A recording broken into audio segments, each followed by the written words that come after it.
Eto mga Q, meron po nag-PM sa akin. Ayan, sinend po niya itong picture po ng bata na ito mga Q na nawawala. So yung post na yun mga Q, tiningnan ko 3 hours ago pa lang po siya.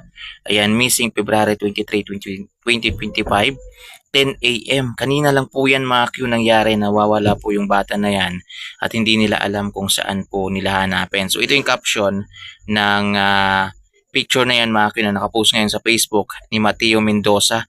Okay, baka po may nakakita sa anak ko. Kaninang 10 a.m. po, hindi umuwi. Naglalaro lang po kanina sa bahay ng lola niya. Akala daw po umuwi sa amin. Sobrang nag-aalala po kami sa kanya dahil 3 bata na po ang nawawala dito sa amin. Paki-share po please baka mapansin ng iba. Ayan, so yung pangalan ng bata si Angel Mendoza, mga Q. Yung age po niya 7 years old. Yan, location po niya, Binangonan, Rizal, Barangay Darangan, mga Q. Ayan mga Q, baka po mayroong makapansin sa inyo. Ayan, sa mga taga Maynila nating followers dito, baka mapapansin niyo po yung bata na yan, mga Q. Missing po siya, nawawala po siya. At ang alarming dito mga Q ay 3 bata na daw yung nawawala sa kanilang lugar. Yan, sana wag naman mangyaring iniisip natin at makauwi itong bata na to. Oh, ayan oh, napakagandang bata mga Q. Ayan, kung saan man siya napunta ngayon, sana mayroon pong makakita sa inyong mga Q. Ayan, at maibalik po sa kanyang mga magulang. Ayan, taga Binangonan Rizal po siya, mga Q.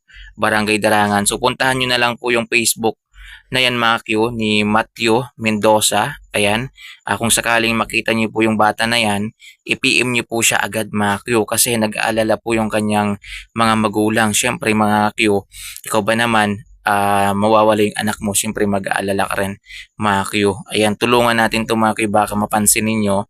Ayan, at pwede i-share po ninyo to mga Q, yung post na ito sa Facebook ninyo. Kung pwede lang po, i-share po ninyo para makita rin po ng iba.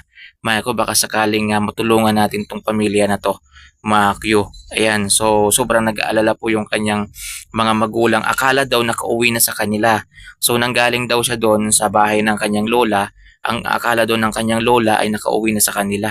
Pero hindi pa mga Q. So missing pa po siya. Ayan, kanina pong 10 a.m. pa po siya nawawala, mga Q. Siyempre kung napunta lang yan kung saan saan, hindi dapat umuwi na po yan. Yung post na yan mga Q, 3 hours ago pa lang po siya. Ayan. So sana po matulungan natin tong pamilya na to. Ayan, grabe na talaga yung panahon natin ngayon mga Q. Nakakatakot na po talaga. Kaya yung mga anak ninyo talaga ay ingatan po ninyo, paalalahanan nyo palagi na wag lagi sa kalsada mga Q at umuwi ng maaga. So pakishare na lang mga Q ha. Maraming salamat po sa inyo mga Q. God bless po.